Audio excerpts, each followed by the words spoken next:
नमो अरिहन्ताणम् नमो सिद्धाणम् नमो आयर्याणम् नमो उवाच्छायाणम् नमो लोये सव्यसाहुणम्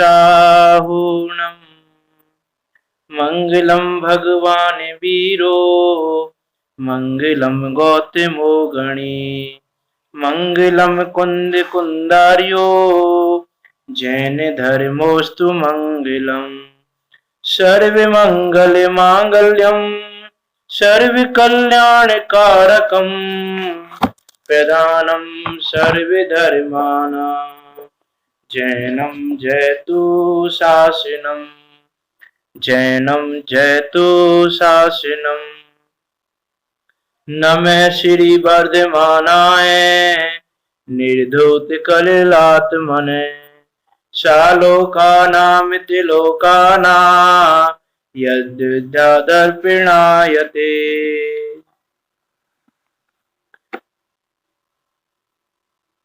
समंत आचार्य द्वारा रचित यह रत्नग्रंथ शाकुंतल नामक ग्रंथ जो कि 8 अधिकारों में निबद्ध है, जिसमें श्रावक कैसा होना चाहिए, श्रावक की श्रद्धा कैसी होनी चाहिए, विवेक कैसा होना चाहिए, क्रिया कैसी होनी चाहिए, इन सब बातों का व्यवस्थित रूप से वर्णन किया है। और समंत आचार्य ने वर्धमान स्वामी को, वर्धमान तीर्थंकर को अपने हमारे अंतिम शासन नायक जिनके शासन में हम रह रहे हैं, उन वर्धमान स्वामी को नमस्कार करते हुए इस ग्रंथ को लिखा है। ऐसे इस ग्रंथ के माध्यम से हम पंचम गुण स्थानवर्ती श्रावक की 11 प्रतिमाओं पर चर्चा करने जा रहे हैं कि वास्तव में पंचम गुण स्थानवर्ती श्रावक की 11 प्रतिमा कैसी होती है। कल हमने ये देखा था कि वास्तव में प्रतिमा किसको होती है, कि पहली बात तो हमने कल श्रावक के 3 वेद किए थे, उसमें जो नैष्ठिक श्रावक है उसको दार्शनिक श्रावक भी कहा है आचार्य समंत देव ने। तो जो नैष्ठिक श्रावक है उस नैष्ठिक श्रावक की 11 प्रतिमा होती है। उसका मीनिंग क्या है कि जो श्रावक है जो सम्यक दृष्टि है, पहली बात तो कि बिना सम्यक दर्शन के तो श्रावक नहीं कहलाएगा। और सम्यक दृष्टि जीव भी 3 तरह का है, पाचिक, नैष्ठिक और साधक। उसमें 11 प्रतिमाएं नैष्ठिक जीव को होती हैं। पाचिक जीव है जिसने सम्यक दर्शन ग्रहण कर लिया है, श्रावक पने को ग्रहण कर लिया है, लेकिन व्रत आदि अभी ग्रहण नहीं किए हैं। अभी उसने प्रतिज्ञा पूर्वक इन व्रतों को ग्रहण नहीं किया है, प्रतिज्ञा नहीं की है उसने अभी, और वो जितना बनता है उतना करता है लेकिन प्रतिज्ञा नहीं करता है। और ये पंचम स्थानवर्ती श्रावक है, नैष्ठिक श्रावक, ये प्रतिज्ञा पूर्वक व्रतों का त्याग करता है और प्रतिज्ञा पूर्वक विषयों का त्याग करके व्रतों को ग्रहण करता है। इस प्रकार ये हमने देखा था कि नैष्ठिक श्रावक की 11 प्रतिमा होती हैं, 11 स्टेप होते हैं। इसमें देखो एक बात यह है कि जो पाक्षिक श्रावक और नैष्ठिक श्रावक दोनों सम्यक दृष्टि हैं, दोनों को शुद्धात्मा का अनुभव बढ़ रहा है। लेकिन जो पाक्षिक श्रावक है उस पाक्षिक श्रावक को बहुत लंबे अंतराल में भी हो सकता है। जैसे आगम में कहा है कि 6 महीने में एक बार हो ही जाता है, मैज्यों का 6 महीने का है कि 6 महीने के अंदर अंदर पाक्षिक श्रावक को एक बार तो अनुभव होता ही होता है। यही 6 महीने की अवधि में उसको आत्मानुभव नहीं हो तो उसका गुणस्थान गिर जाए नीचे, तो उसको मैज्यों का बताया 6 महीना। होने को तो एक समय बाद दोबारा हो सकता है, लेकिन मैज्यों कहा कि 6 महीने के अंदर अंदर एक बार होता ही होता है। इतना लंबा काल है पाक्षिक श्रावक के लिए आत्मानुभव का, इतना लंबा काल भी हो जाता है। लेकिन जो नैष्ठिक श्रावक है, जो पंचम स्थानवर्ती श्रावक है, उसके लिए बताया है आगम में कि 15 दिन, कि मैक्सिमम 15 दिन के अंदर अंदर उसको आत्मा का अनुभव होता ही होता है। बार बार उसकी वो आत्मा में जाता है, आत्मा का अनुभव करता है बार बार। कि श्रद्धांत प्रतिशत बरतता है, श्रद्धा की बात नहीं हो रही। ऐसा नहीं कि उसने अभी श्रद्धा किया कि मैं जीव तत्व हूं और भी 6 महीने के लिए भूल जाए कि मैं जीव तत्व नहीं हूं, अजीव रूप माने लग जाए अपने, ऐसा नहीं है। श्रद्धा तो उसको रहता है, लेकिन जो शुद्धात्मा का अनुभव है, जो ध्यान करने बैठता है शुद्धात्मा का अनुभव करता है, उसका बताया है कि मैक्सिमम 6 महीने हो सकते हैं पाक्षिक श्रावक को, और मैक्सिमम 15 दिन हो सकते हैं नैष्ठिक श्रावक को भी। नैष्ठिक श्रावक को, जो प्रतिमाधारी श्रावक है, उसको 15 दिन के अंदर अंदर अनिवार्यतः शुद्धात्मा का अनुभव होता है। तो ऐसा ये पाक्षिक श्रावक और नैष्ठिक श्रावक में अंतर है। तो अभी हम जो नैष्ठिक श्रावक है उसकी 11 प्रतिमा होती हैं। प्रतिमा का स्वरूप हमने कल देख ही लिया था। संयम अंश जगो जहां भोग रुचि परिणाम उदय प्रतिज्ञा को भयो प्रतिमा ताको नाम। तो प्रतिमा का क्या स्वरूप है वो हमने कल देखा था। और प्रतिमा 11 है, उनका एक बार हम नाम पढ़ते हैं। आप सब कोशिश करना बिना देखे नाम बोलने की, जिससे याद भी हो जाए। दर्शन, दर्शन प्रतिमा, व्रत प्रतिमा, सामायिक प्रतिमा, औषधोपवास प्रतिमा, सचित त्याग प्रतिमा, रात्रि भोजन त्याग या दिवा मैथुन त्याग प्रतिमा, ब्रह्मचार्य प्रतिमा, आरंभ त्याग प्रतिमा, परिग्रह त्याग प्रतिमा, अनुमति त्याग प्रतिमा, उद्दिष्ट त्याग प्रतिमा। इस प्रकार की 11 प्रतिमाएं हैं जिनका पालन क्रम से पंचम अनिष्ठावर्ती श्रावक करता है। जितनी जितनी उसकी स्वरूप में स्थिरता बढ़ती है, जितना जितना उसका राग कांज घटता है, जितनी जितनी उसकी कसाय की मनता होती जाती है, उतनी उतनी वो विषयों में विरक्ति लेते हुए, विषय में, भोगों में, शरीर आदि में विरक्ति लेते हुए, उतनी उतनी उसकी क्रियाएं, बाहर की क्रियाएं भी उसरूप होती जाती हैं। तो बाहर की क्रियाएं उसरूप होती जाएंगी तो हम कहेंगे उसकी प्रतिमा बढ़ रही है आगे। तो ऐसी ये 11 प्रतिमाएं। उन 11 प्रतिमाओं में पहली प्रतिमा है दर्शन प्रतिमा। तो देखो आचार्य सौंदर्य देव कह रहे हैं, अब प्रथम दर्शन पद के धारक का लक्षण कहते हैं कि दर्शन प्रतिमा का धारक है वो कैसा होता है। तो उसका यह लक्षण बता रहे हैं। सम्यक दर्शन शुद्ध संसार शरीर भोग निर्विण्ण पंच गुरु चरण शरणो दार्शन्य से तत्व पथ गया। कि जो सम्यक दर्शन के 25 मल दोषों से रहित हो, निरंतर संसार बास से, शरीर के साथ से, इंद्रिय के भोगों से विरक्त हो, पंच परमेष्टि ही जिसको शरणभूत है, सर्वज्ञवासी जीवादि तत्वों का श्रद्धान करने वाला हो, वह सत्यात मार्ग में ग्रहण करने योग्य दार्शनिक श्रावक प्रथम पद का धारक होता है। कि क्या कह रहे हैं कि देखो, सबसे पहले तो जो सम्यक दर्शन के जो 25 दोष हैं, 25 मल जो कहे हैं, उन 25 दोषों से रहित होना चाहिए। उन 25 दोषों से रहित होने के साथ साथ शरीर आदि के इंद्रिय भोगों से विरक्त हो, पंच परमेष्टि को शरणभूत हो, जीव आदि तत्वों का यथार्थ श्रद्धान हो। जैसे जीव अजीव आश्रय तत्व, आश्रय बंध संबंध निजरा मोद तत्व हैं, उनका यथार्थ रूप से श्रद्धान हो और सत्यार्थ मार्ग में ग्रहण करने योग्य जो श्रावक है, जिसको दार्शनिक श्रावक कहा या नैष्ठिक श्रावक कहें, वो ही प्रथम पद का धारक होता है। अब सम्यक दर्शन के 25 दोष कौन से हैं? सम्यक दर्शन के 25 दोष हैं कि जिन ये दोष क्यों कहलाते हैं? पहली बात तो कि ये दोष इसलिए कहलाते हैं कि जिनसे सम्यक दर्शन में दोष लगे, या फिर हम कहें कि जिससे सम्यक दर्शन यथारूप से जैसा होना चाहिए वैसा ना हो। कि जैसे निसंकित आगे अंग कहे, यदि अंगों का पालन नहीं हो तो सम्यक दर्शन को शुद्ध नहीं कहेंगे। कि वो सम्यक दर्शन तो है लेकिन सम्यक दर्शन शुद्ध नहीं है, उसमें दोष लग गया। जैसे हम कहते हैं बाहर में कि ये चीज निर्दोष है, तो वो चीज निर्दोष कब है? कि जब वो दोषों से रहित। यदि वो दोषों के सहित हो तो उसको निर्दोष नहीं कहेंगे। तो वैसे ही यहाँ पर जो सम्यक दर्शन है वो दोषों के रहित होना चाहिए। कि शंका आदि 8 दोष हैं, है ना, मद आदि दोष हैं, मूर्ताएं हैं, अनायतन हैं, इस प्रकार के जो 25 दोष बनते हैं, जिसको पंडित दौलतराम जी ने भी तीसरी ढाल में लिखा कि वसुमद टारी निवारित सटता सट अनायतन त्यागो शंका अधिक वसु दोष बिना संवेगा अधिक चित्त पागो। अष्ट अंग अरु दोष 25 तीन संक्षेपों कहिए बिन जाने के दोष गुणन को कैसे तजिए गइए। कि 8 अंग 25 दोष, ऐसे उस समय दर्शन के हैं कि 8 अंग हैं और 25 दोष हैं। तो ये जो दर्शन प्रतिमा का धारी जीव है वो 8 अंगों का धारी होता है और 25 दोषों से रहित होता है।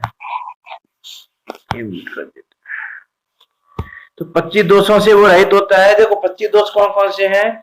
पंडित दौलतराम जी ने उसमें लिखा, जिन बच में संकान आधार बस भविष्य वांछा भाने, मुनि तन मलिन न देख गिनावे, तत्व तत्व पिछाने, निज गुण अरु पर ओगुण ढाके, बाजिन धर्म भरावे, कामादिक कर बसचै चिगतै, जिन निज पर को सुधिरावे, धर्मी सौ गो बच्छ पीति सम, कर जिन धर्म दिपावे, इन गुण ते विपरीत दोष वसु, तिनको सतत खिपावे। कि आजा पंडित दौलतराम जी ने यहाँ पर उन 8 दोषों की चर्चा की पहले की, जो 8 दोष जो निसंकित आगे 8 अंग हैं, 8 गुण हैं, उन गुणों से विपरीत जो परिणमन है, उन विपरीत परिणमन को कहते हैं हम दोष। जैसे निसंकित आगे गुण है कि जो सम्यक दृष्टि जीव है वो निसंकित रहता है देव शास्त्र गुरु के स्वरूप में, कि वो किसी भी प्रकार से देव शास्त्र गुरु के स्वरूप को अन्यथा नहीं मानता, कि जैसा देव शास्त्र गुरु का स्वरूप है वो उसको उसी रूप मानता है, कि जैसा देव का स्वरूप है, जैसा आगम का स्वरूप है, जैसा गुरु का स्वरूप है, उसको उसी प्रकार मानता है। कि चाहे संसार में किसी भी प्रकार का लोभ दिखाने वाले, किसी भी प्रकार का कर्तव्य दिखाने वाले देव दिखाई दे हमको, कि हमको दिखाई दे, जैसे आज लौकिक में हम देखते हैं कि भाई इनको पूजने से इस कार्य की सिद्धि हो जाती है, इनको पूजने से कार्य की सिद्धि हो जाती है। ऐसे कुदेव में उसकी श्रद्धा नहीं रहती, क्योंकि उसने जैसा वास्तव में स्वरूप है देव का, गुरु का, आगम का, उसको उस रूप ही मानता है, उसको विपरीत रूप से नहीं मानता। वो यथावत रूप से जानता है कि देव का स्वरूप क्या है, शास्त्र का स्वरूप क्या है, गुरु का स्वरूप क्या है। कि जिस शास्त्र में वीतरागता नहीं बताई जा रही हो वो शास्त्र नहीं हो सकता। कि जिसके माध्यम से राग भाव आदि का पोषण कराया जा रहा हो वो वास्तव में शास्त्र नहीं हो सकता। कि हम धार्मिक क्रियाओं के माध्यम से, धार्मिक क्रियाओं के लोभ से या किसी भी तरह के धर्म के लोभ से अन्य चीज में फंस जाएं, ऐसी सम्य दृष्टि जीव है जो दोषों से रहित है, उसकी दशा नहीं होती। कि उसने देव शास्त्र गुरु का स्वरूप यथावत जाना है। कि चाहे कोई पाखंडी, लोभी, अभिमानी, जैसा गुरु का स्वरूप ऐसा पालन नहीं करने वाला गुरु हो तो उसको गुरु नहीं मानते। कि जैसा जिनागम में गुरु का स्वरूप बताया है वही सच्चे हैं, ऐसा उसको दृढ़ श्रद्धान होता है। और श्रद्धा जनता रूप पूर्वक होता है, किसी भी तरह से उसका श्रद्धा चलायमान नहीं होता। कितनी भी खोटी युक्ति कर लें, मूर्ख खोटी युक्ति करें, जैसे अभी कोई अपने धर्म को चलाने के लिए, अपने पंथ को चलाने के लिए बहुत तरह की युक्तियां बनाए, लेकिन बहुत तरह की युक्तियां बनाने के बाद भी उसका चित्त चलायमान नहीं होता। देवताओं के देवता है, विकारी देवता है, खोटे देवता है, मंत्र तंत्र आदि के द्वारा भी उसका चित्त चलायमान नहीं होता। जो आज मान लो जैन धर्म को पाके भी मंत्र तंत्र आदि में फंसा हो, आजकल ये बड़ा दुर्भाग्य है, पंचम काल माने या फिर हम उसको दुर्भाग्य कहें कि जैन धर्म में भी लोग कुछ देवताओं को मानने लग गए। क्षेत्रपाल, पद्मावती आदि तो खैर बड़ी, ये तो एक स्थूल रूप से हो गया। सूक्ष्म रूप से यदि हम देखें तो भी मिथ्यात्व का कितना पोषण करने में लगे हुए हैं। कि जिनैन देव की भक्ति से इंद्रिय आदि विषयों का प्रयोजन सिद्ध करना चाहें, भक्तांबा पाठ आदि पढ़ के रोग आदि को दूर करना चाहें, आज का कैसी भी देव शास्त्र गुरु के स्वरूप के प्रति भी कितनी मूर्ताएं चल रही हैं। कि लोग नमो का मंत्र पढ़ने से ये हो जाएगा, नमो का मंत्र पढ़ने से कोई व्यक्ति रोगी है तो उसके लिए तो नमो का मंत्र का पाठ करो तो उसका रोग सही हो जाएगा। वो व्यक्ति मरणासन अवस्था में है, तुम नमो का मंत्र का पाठ पढ़ो, वो मरेगा नहीं, बच जाएगा। तो देखो ये जो हमने ये ऐसा जाना, देखो नमो का मंत्र को पढ़ने से उसी जीव के परिणाम सुधरेंगे, यदि उसके परिणाम अशुभ भाव से हटके शुभ भाव में लगेंगे तो उसको पुण्य का बंध होगा, तो रोग आदि कदाचित दूर हो भी जाए, लेकिन इसको करने से रोग आदि दूर हुए, भक्तामृत को पढ़ने से रोग ये विपदा ये दूर हुई। ये ऐसा जो हमारा मानना है, ऐसा वो दर्शन प्रतिमाधारी जीव नहीं मानता, कि उसको रंच मात्र भी शंका नहीं है। आगम में उदाहरण आता है कि जैसे तलवार की धार का पानी हवा द्वारा चलायमान नहीं होता, वैसे यह निशंकित अंग का धारी जीव देव शास्त्र गुरु के स्वरूप के प्रति चलायमान नहीं होता, चाहे कितने भी मिथ्या दृष्टियों के वचन रूपी हवा उसको मिले, लेकिन संशय नहीं होता, उसको निशंकित होता है। और जो निशंकित को ना माने कि निशंकित के विपरीत प्रवर्तन करे, उसको शंका नामक दोष होता है। ये सम्यक दर्शन का पहला दोष है, शंका नामक दोष, कि यदि उसका स्वरूप चलायमान हो जाए। देखो निशंकित अंग में ही हम कहते हैं ना, ज्ञानी को भय नहीं होता, तो 7 प्रकार के भय गए हैं, वो 7 प्रकार के भय भी निशंकित अंग के धारी जीव के होते हैं। यदि उसको देवशास्त्र गुरु के स्वरूप में, धर्म के स्वरूप में शंका हो तो फिर वो भयभीत होगा। और जिसको शंका नहीं हो, जिसने वस्तु स्वरूप को यथार्थ जान के यथार्थ मान लिया, उसको किसी भी तरह की शंका नहीं है। जिन्हें भगवान के वचनों में उसकी शंका नहीं है, जिन्हें बच्चे में शंका ना धार, कि जिन्हें भगवान में शंका नहीं है, कि जिन्हें भगवान ने जैसा कहा है वो यथार्थ सत्य है, ऐसा श्रद्धा जिसने किया है उसको 7 प्रकार के भय भी नहीं होते। 7 भय कौन कौन से होते हैं?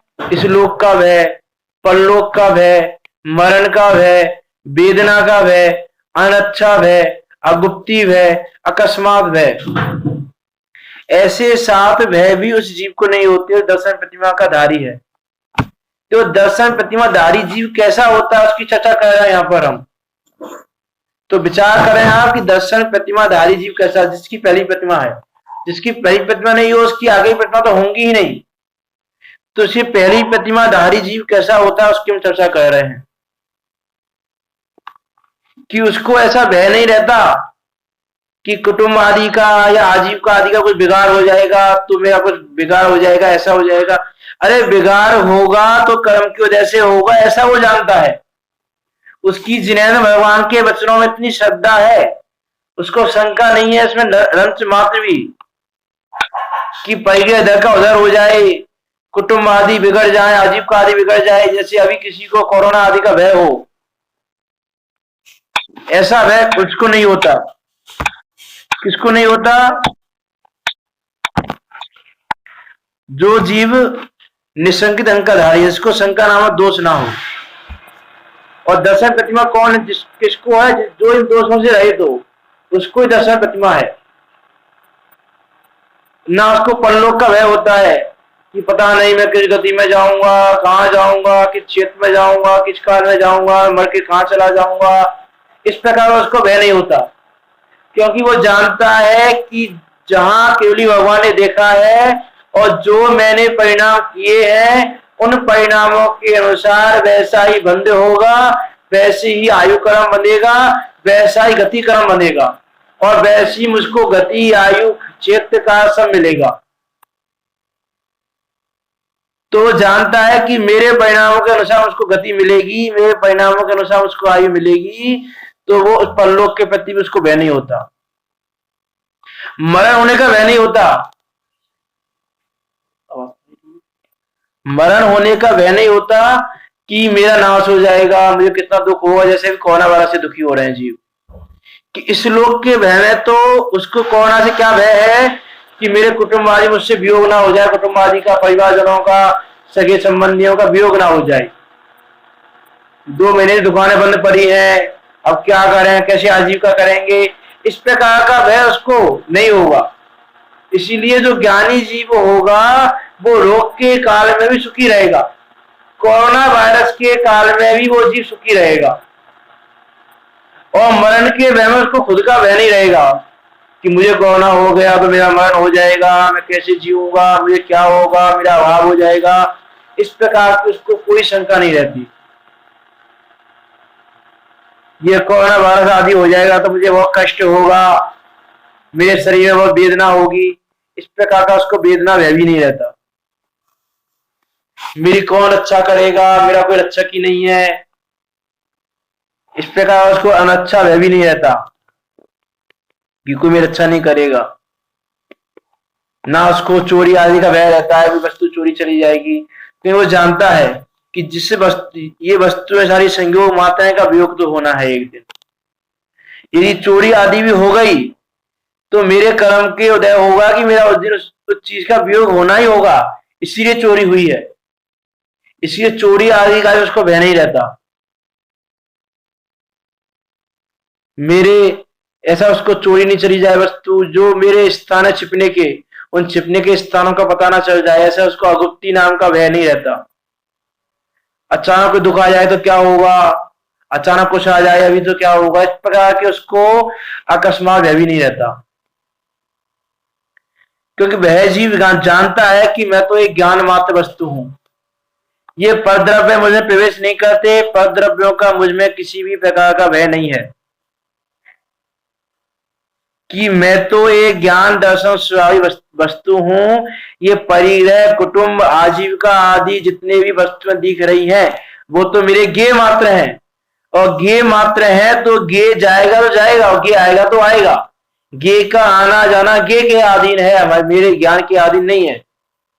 मेरे ज्ञान में तो जो ज्ञेय आते हैं झलक जाते हैं, ज्ञेय का आना झलकता है, ज्ञेय का जाना झलकता है, लेकिन ज्ञेय मेरे ज्ञान में नहीं आते। तो इस प्रकार जान के उसको ना श्लोक का भय रहता है ना परलोक का भय रहता है। परलोक का भय क्यों होगा उसको, क्योंकि मैं तो अनादिकाल से ऐसा कि ऐसा हूं। अनादिकाल से ज्ञान दर्शन सुख वीर आदि जो मुझ में गुण हैं वो गुण यथा रूप से बने हुए हैं। तो मैं किसी भी गति में चला जाऊं मेरा कुछ नाश नहीं होने वाला, मैं तो ऐसा कि ऐसा रहने वाला हूं।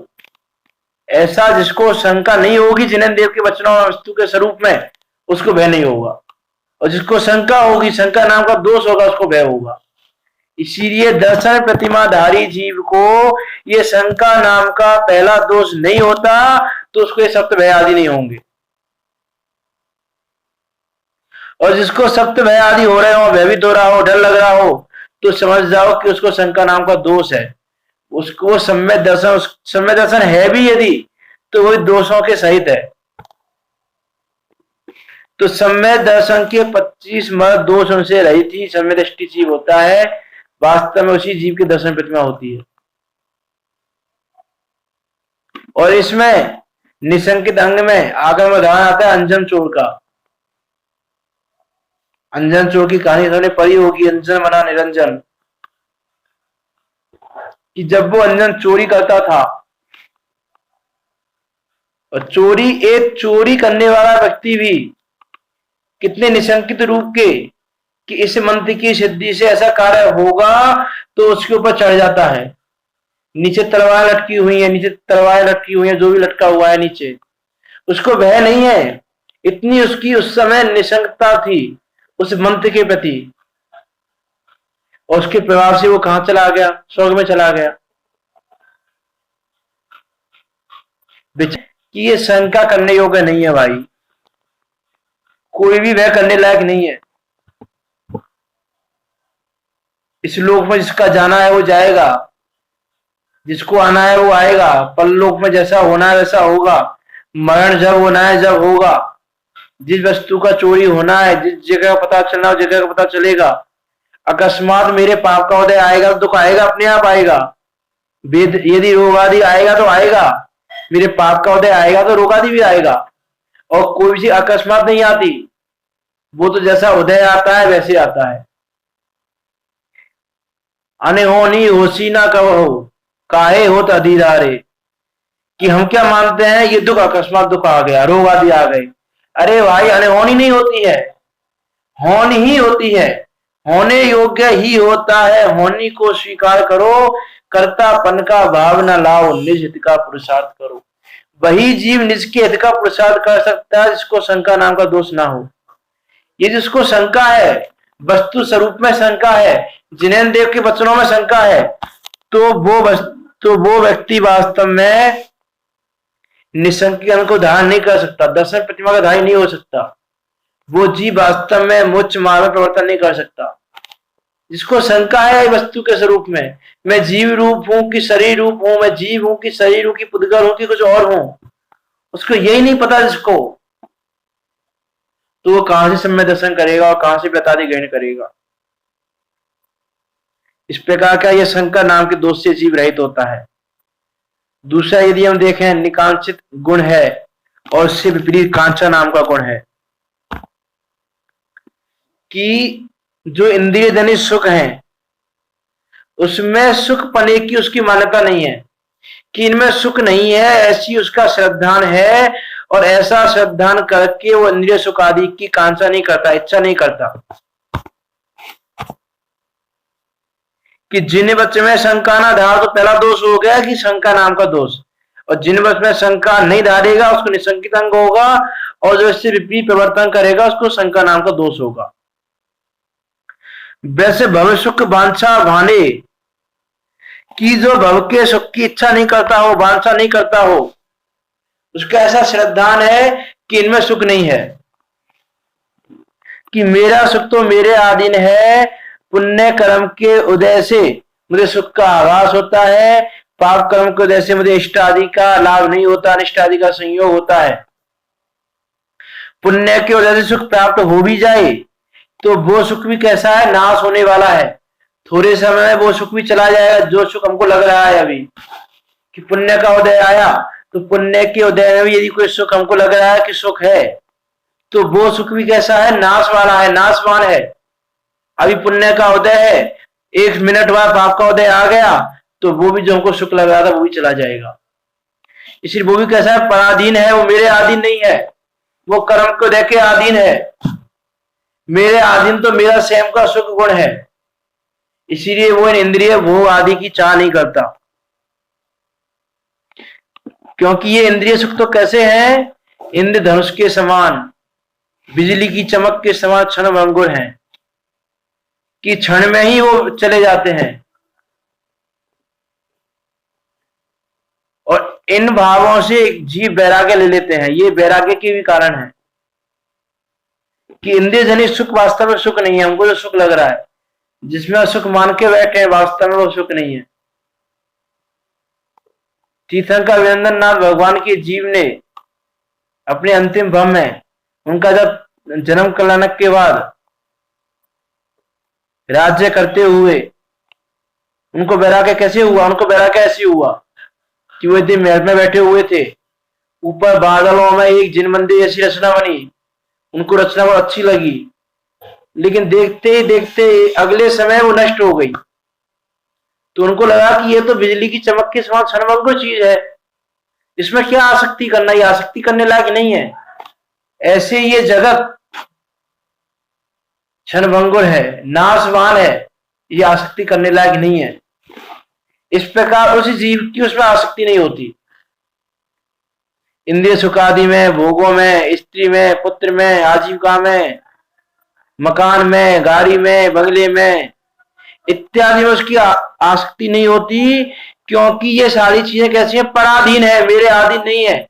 इन सबका परिणाम इनके अधीन होता है, मेरे अधीन नहीं होता, और ये सब नाशवान है, थोड़े समय में नाश को प्राप्त हो जाएंगी। तो किससे प्रीति करें हम, वो चीजें प्रीति करने लायक नहीं है, ऐसा वो निकांक्षी गुण वाला जीव मानता है। और जिसको ऐसा दोष हो कांक्षा नाम का, वो आसक्ति नहीं छोड़ता।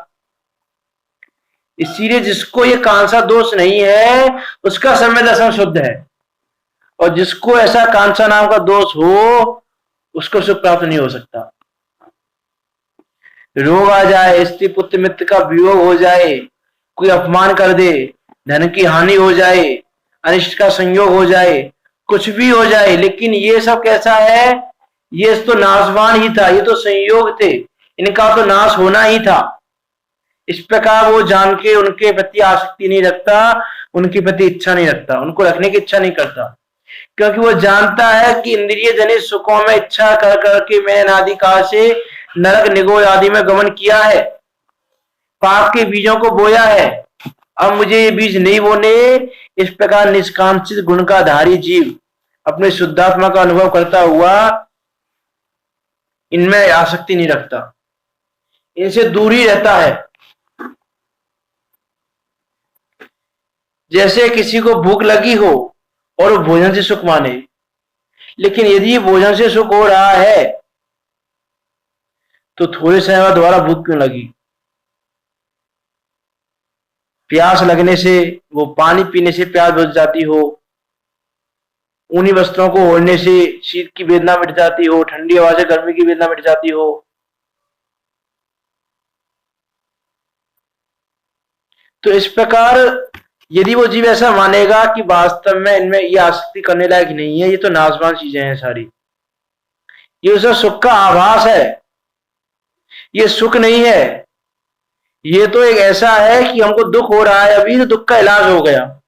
इलाज कैसा हुआ कि अभी वर्तमान में जैसे मान लो किसी को कोई भयंकर पेट में दर्द हो रहा है, तो पेट में दर्द जो उसका कारण है, पेट में दर्द का वो कारण तो अभी तुरंत नहीं जाएगा, लेकिन उसको तीव्र वेदना हो रही है, तो डॉक्टर ने उसको इंजेक्शन दे दिया कि अभी तुम्हारी वेदना थोड़ी कम हो जाएगी, तो वेदना को कम करने के इंजेक्शन लगा दिया। तो ऐसे ये क्षुधा आदि के समय भोजन आदि करना, प्यास के समय पानी पीना, ये सब ऐसा है कि रोग हुआ हो तो इंजेक्शन दे दिया कि अभी थोड़ी वेदना कम हो गई। वैसे ही इनके द्वारा ऐसा मानते हैं कि हमारा दुख दूर हो गया, लेकिन वास्तव में दुख का कारण है वो यथावत बना रहेगा, तो फिर दुख दूर नहीं हो सकता। जैसे वो इंजेक्शन लगाने पर वेदना कम हो गई, बहुत कम हो गई, ना के बराबर हो गई, अब वो जीव माने कि मैं तो स्वस्थ हो गया, मुझे कुछ भी नहीं है, और वो दवा आदि ग्रहण ना करे, जो वैध उपाय बताए उपाय ना करे, तो उसका रोग दूर नहीं होगा। वैसे ही हम इन्हीं में सुख मानते रहे कि यही सुख के कारण है, मेरा दुख दूर हो तो रहा है, मुझे दुख होता है, मुझे गर्मी लगती है, मैं हवा खा लेता हूं, मेरा दुख दूर हो जाता है, मुझे सर्दी लगती है, मैं रजाई ओढ़ लेता हूं, गर्म कपड़े पहन लेता हूं, मेरा दुख दूर हो जाता है। इस प्रकार का यदि वो मान के बैठ जाए, दुख का जो कारण है यथावत दुख का कारण उसको दूर नहीं करे, तो उसका दुख दूर नहीं होगा।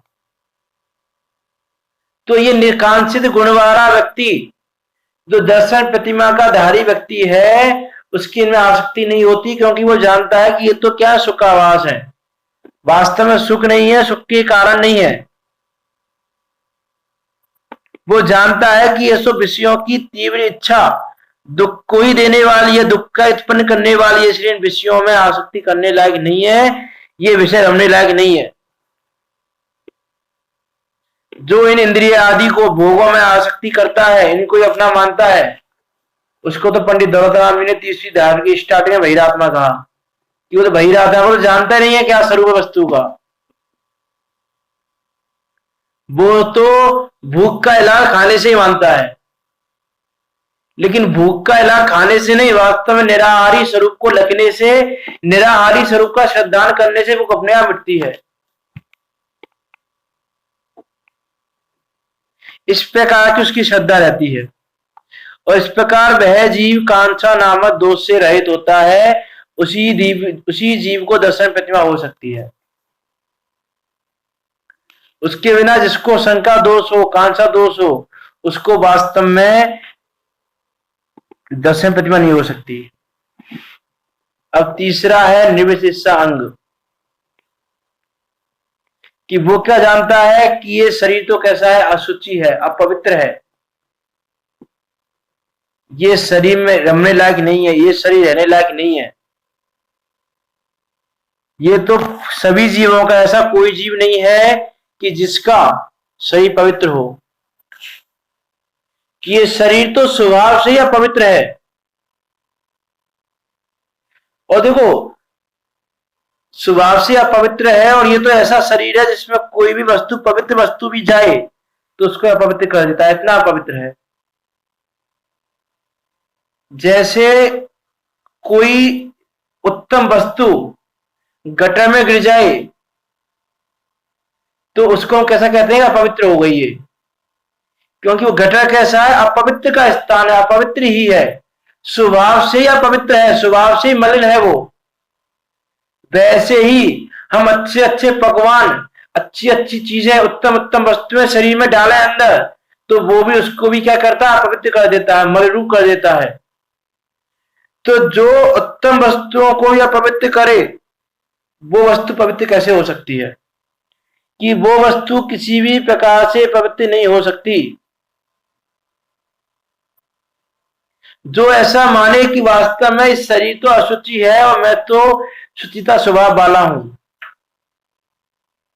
मेरा स्वभाव जैसा शरीर का स्वभाव वैसा नहीं है। इसलिए जिस जीव का अपने शरीर और पर के शरीर के प्रति ग्लानि का भाव नहीं होता हो, रत्नात्रय भाव में प्रीति होती हो, सम्य दर्शन, सम्य ज्ञान, सम्य चाहे अच्छे लगते हो, उसको कहते हैं निर्विशेषांग है। और जिसका ऐसा नहीं है उसको कहते हैं ग्लानि। ग्लानि उसका दोष है, ग्लानि नाम का। और इसी दोष में उदाहरण आता है उदयन राजा का, कि जिसने दोष का त्याग किया था, कि जिसके ये दोष नहीं था, जिसके ग्लानि भाव नहीं था, जो जानता था कि शरीर तो स्वभाव से अशुचि रूप है, वो व्यक्तियों के प्रति, मुनिराजों के प्रति भी उनके शरीर को देखकर, उनके शरीर को मलिन देखकर भी ग्लानि नहीं करना, इस प्रकार का जीव का भाव बनता है। तो देखो उसमें उद्यान राजा की कहानी आती है, आपको पता होगा कि वो इस अंग के धारी थे, स्वर्ग में उनकी प्रशंसा होती है, और फिर एक देव मुनिराज का रूप धरकर उनकी परीक्षा लेने आता है, और उनके घर में परगान होता है, जब वो आहार कर रहे होते हैं तो वो उल्टी कर देते हैं, वॉमिट कर देते हैं। लेकिन उस उद्यान राजा की चित्त में रंच मात्र उनका चित्त चरायमान नहीं होता, रंच मात्र ग्लानि का भाव नहीं आता। वो उस वॉमिट को भी साफ करते हैं, दोबारा वॉमिट कर देते हैं फिर वो। अरे उस समय भी वो उद्यान राजा क्या विचार करते हैं कि जरूर मेरे आहार में कोई ऐसा दोष होगा जो मुनिराज के ऐसा रोग लग गया, मैंने कुछ ऐसा आहार में दे दिया है जो मुनिराज के शरीर के योग्य नहीं था, मुझसे इतना बड़ा पाप कैसे हो गया। उस समय भी वो जीव ऐसा विचार कर रहा है। इस प्रकार का जो विचार करे उसको ग्लानि नाम का दोष नहीं है। और जो ऐसे अंग का धारी हो, वास्तव वही दर्शन प्रतिमा का धारी हो सकता है। उसमें आता है मुनि तन मलिन न देख गिनावे, कि मुनिराज के तन को देखकर, मलिन देखकर घिनापन ना माने कि देखो कितना गंदा शरीर है, ऐसा देखकर ग्लानि भाव नहीं करे। और मुनिराजों की नहीं, साधर्मियों के शरीर को देख के भी, मलिन देख के ग्लानि भाव नहीं करता, क्योंकि वो जानता है कि वो स्वभाव से ही मल मूत्र रक्त मांस आदि का घड़ा है, ये तो रोग आदि सहित है, ये तो दुर्गंध आदि वाला ही है। इस शरीर में ना आसक्ति करने लायक है और ना ये शरीर ग्लानि करने लायक है। अरे जिसका जो इसका स्वभाव ही ऐसा है, इसमें क्या ग्लानि करें, इससे क्या घृणा करें। ऐसा वह जीव सिर्फ शरीर में ही नहीं, किसी भी द्रव्य में, किसी भी क्षेत्र में, कोई क्षेत्र भी यदि गंदा दिखे तो ग्लानि भाव नहीं करता। किसी का घर गंदा है बहुत ज्यादा, ग्लानि भाव नहीं करता, ठीक है, सबकी उदय प्रमाण अवस्था है, सबकी अपने अपने आधीन अवस्था है। कोई गरीब व्यक्ति हो तो गरीब को देखकर भी ग्लानि भाव नहीं करता, कोई रोगी व्यक्ति हो उसको देख के ग्लानि भाव नहीं करता। इस प्रकार से प्रत्येक समय वो ये जानता है कि मेरा जैसा कर्म का बंध है वैसा फल भोगूंगा, मुझे कोई दूसरा फल, मेरा फल भोग दे या दूसरे का किया हुआ मैं भोग दूं, ऐसा तो नहीं है। क्योंकि उसकी जिन्हें भगवान के वचनों में शंका रहित है, वो उसको शंका नहीं किसी भी तरह की। इसलिए जो ऐसा जानता है उसका ऐसा ग्लानि नाम का दोष नहीं रहता। समय हो गया है काफी, आगे दोषों की हम कल चर्चा करेंगे। इन तीन में पहले दोष में अंजन चोर प्रसिद्ध हुए हैं। मी से मेरा मतलब है दोष से रहित में, कि उन दोषों से रहित में जो अंग है, निशंकित अंग में अंजन नाम के चोर, और जो निकांसित अंग है उसमें अनंतमती नाम की सेठ की पुत्री प्रसिद्ध हुई है, और निर्विशेष तीसरा अंग है उसमें उद्यान राजा प्रसिद्ध हुए हैं। तो ऐसे जो व्यक्ति शंका, कांक्षा, ग्लानि नाम के दोषों से रहित हो, उनको ये तीन अंग प्रकट होते हैं। और ऐसे दोषों से रहित जो जीव है, उसी का सम्यक दर्शन दोषों से रहित शुद्ध रूप है, उसी को दर्शन प्रतिमा हो सकती है, उसी को दर्शन प्रतिमा होती है। इसीलिए इसमें कहा ना कि सम्यक दर्शन के 25 दोषों से रहित जो हो। तो 25 दोष कौन कौन से हैं उनकी हम संक्षेप में चर्चा करेंगे, बाकी की कल चर्चा करेंगे। इन सब चीजों का विचार करते हुए हम भी जिन्हें भगवान के वचनों में शंका नहीं करें, भोगों के प्रति आसक्ति के भाव नहीं रखें, और किसी के शरीर को मलिन देखकर ग्लानि भाव नहीं करें, मुनिराजों के शरीर को, साधर्मियों के शरीर को देखकर ग्लानि भाव नहीं करें। यदि वो रोग आदि से ग्रसित है तो उस समय भी उसको सांत्वना देते हुए उसका भी चित्त चरायमान ना हो। इस प्रकार आगे भी आएगा स्थितिकरण कोष में, स्थितिकरण अंग में, वहां हम इसको देखेंगे। बाकी की चर्चा कल करते हैं। जिनवाणी स्तुति। निज निधि निज में बताई, यह अनंत उपकार है, उसके लिए जिन बाणी माँ को वंदना सत बार है, माँ वंदना सत बार है। आपने 11 प्रतिमाओं के नाम यथावत याद कर लें, उसी क्रम में, क्रम ना बिगाड़े, इसी क्रम में याद कर लें, जिससे कि आपको आगे आसानी रहेगी उस चीज को समझने में। जैसे जैसे प्रतिमा आगे बढ़ेंगी वैसे वैसे